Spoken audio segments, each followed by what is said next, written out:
भारत और पाकिस्तान के बीच युद्ध का खतरा बढ़ता जा रहा है और भारत भी अपनी तैयारी पूरी कर रहा है और इसीलिए सीमाओं पर सेना की तैनाती की गई है। लेकिन जो शहरों में लोग रह रहे हैं उनकी सुरक्षा की जिम्मेदारी भी भारत सरकार की है और इसीलिए कई तरीके की ट्रेनिंग दी जा रही है, मॉक ड्रिल किया जा रहा है। और अगर कोई एयर स्ट्राइक होती है तो उससे जनता को कैसे बचाया जाए, आम पब्लिक को कैसे बचाया जाए, हम और आप अपनी जान कैसे बचाए, वो भी तब जब अचानक से एयर स्ट्राइक का सायरन बजता है। हम लोगों को आखिर क्या करना चाहिए, जानने के लिए हमारे साथ फॉर्मर कमांडर नेवी विज साहब मौजूद हैं। सर, अगर कोई एयर स्ट्राइक होती है, कोई खतरा होता है, सायरन बजता है, सड़क पर आम जनता है, हम और आप सड़क पर मौजूद हैं, तो हम लोगों को सबसे पहले क्या करना चाहिए सर, किस तरीके से अपनी जान बचाएं? सबसे पहले तो जी अगर ऐसा कुछ होता है तो एयर सायरन बनने पे आपको जो है शेल्टर रहना चाहिए। अगर कोई designated shelter government of India ने और सिटी के अंदर है लागू, आप वहाँ पे जाएं। अगर उधर नहीं हो सकता तो सबसे क्लोजेस्ट आपके पास में कोई अंडरग्राउंड जगह हो, वहाँ जाएं। अंडरग्राउंड जगह ना हो तो आप बेसमेंट में चल जाएं। ठीक है, आपको कोई भी शीशे वाली जगह के पास में नहीं खड़ा होना चाहिए। ठीक है, क्योंकि अगर शीशे पे कोई टूटेगा या उस पर आके कोई प्रोजेक्टाइल लगेगा तो उससे जो स्प्लिंटर्स आपको जो हानि दे सकते हैं। बेसिक चीज़ आपकी ये होनी चाहिए। सर, मान लीजिए हम लोग इस वक्त सड़क पर मौजूद हैं, अचानक से सायरन बज जाता है, सड़क पर तमाम लोग हैं, क्या करना चाहिए? पहले किस तरफ जाने? आसपास के अगर इलाके की बात करें तो कौन सी जगह ऐसी हो सकती है जो हमारे लिए बंकर का तरीका, बंकर की तरह काम कर सकती है या जहां जाकर के हम अपनी जान बचा सकते हैं? सो अंडरग्राउंड स्टेशन, मेट्रो स्टेशन कोई हो तो वहाँ पे आप जा सकते हैं। बिल्डिंग के नीचे अगर अंडरग्राउंड कोई जगह हो आपके पास में, या आपके पास में बेसमेंट जैसे कि मैंने पहले कहा, उनमें आप जा सकते हैं पास में।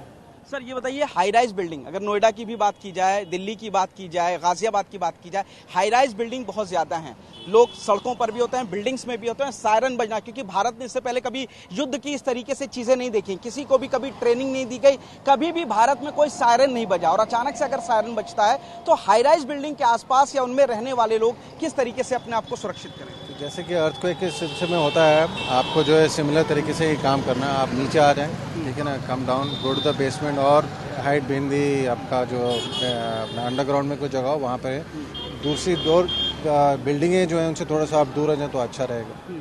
अगर कोई हाइड आउट्स है, मतलब अगर कोई मोटी दीवार है या कोई इसके पीछे है तो भी हम लोग जा सकते हैं, क्योंकि कई बार देखा गया है मिसाइल्स आती हैं, उनको भी बीच में हवा में न्यूट्रलाइज करने की कोशिश की जाती है, उसके शार्पनर्स आते हैं जो लग सकते हैं। बिल्कुल जी। सो आप जो कंक्रीट आपकी दीवार है, अगर वो अच्छी मजबूत दीवार है तो उसके पीछे भी आप छुपने की कोशिश कर सकते हैं। सर, इस तरीके की जो बिल्डिंग होती है अमूमन देखा जाए, क्योंकि सड़क पर हम लोग चल रहे होते हैं, तमाम दफ्तर होते हैं, लोग आते जाते हैं और जहां जो आसपास सबसे पहला कुछ नजर आता है तो जाता है। अगर इस तरीके की कोई बिल्डिंग है, कांच वाली बिल्डिंग भी है, तो उसमें सबसे पहले क्या वो या फिर ये ऐसे जो गार्ड रूम है इसमें भी घुसा जा सकता है जान बचने की उम्मीद है? इनके ये जिनके भी ग्लास फसाड है इनसे आप दूर भागना चाहिए, ग्लास के साथ में नहीं खड़ा होना चाहिए। गार्ड रूम में जैसे कि अगर ग्लास है तो वहाँ पे डेफिनेटली नहीं होना चाहिए। आपको जो अगर कोई कंक्रीट दीवार हो तो वहाँ पे आप जरूर जा सकते हैं। जैसे इस बिल्डिंग में बेसमेंट है, आजकल अधिकतर बिल्डिंगों में बेसमेंट्स हैं, वहाँ पे जा सकते हैं आप। सर, फ्लाईओवर के नीचे भी, चाहे वो लो राइज फ्लाईओवर हो, क्या उसके नीचे भी खड़े होकर के जान बचने की उम्मीद है? उसमें उम्मीद जरूर है, मगर अगर आपका उसी फ्लाईओवर के ऊपर अगर निशाना अगर गलती से लग जाता है तो वो फ्लाईओवर अगर नीचे ढहेगा तो आपको उसमें जो है जरूर आपत्ति होगी, क्योंकि आफ्टर ऑल फ्लाईओवर जो है किसी चीज़ के ऊपर रेस्ट कर रहा है। ठीक है, इसलिए जो है आप छोटी जगह पे आप जरूर, मतलब आप उससे जो है you can take some shelter over there, but it is not preferred. Sir, ये भी देखा गया क्योंकि हम लोगों का कोई मतलब बंकर नहीं बनाया गया है, इस तरीके के युद्ध के कभी हालात नहीं रहे हैं, तो अगर कोई घर के अंदर मौजूद है तो घर के अंदर सबसे सेफ जगह क्या हो सकती है और हम लोगों को क्या अपने पास सामानों को इकट्ठा रखना चाहिए अगर इस तरीके के हालात बनते हैं तो?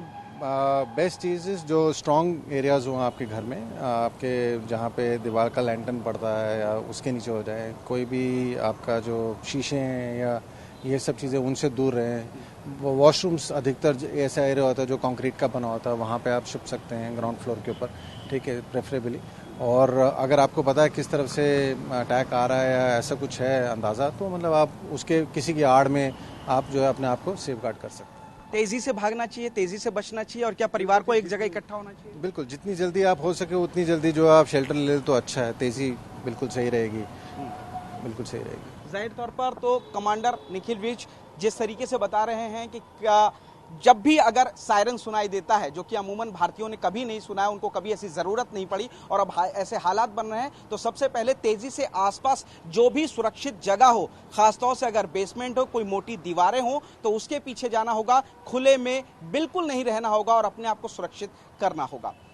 कैमरामैन मनीष डोरियाल के साथ पुनीत शर्मा, टीवी 9 भारतवर्ष, दिल्ली।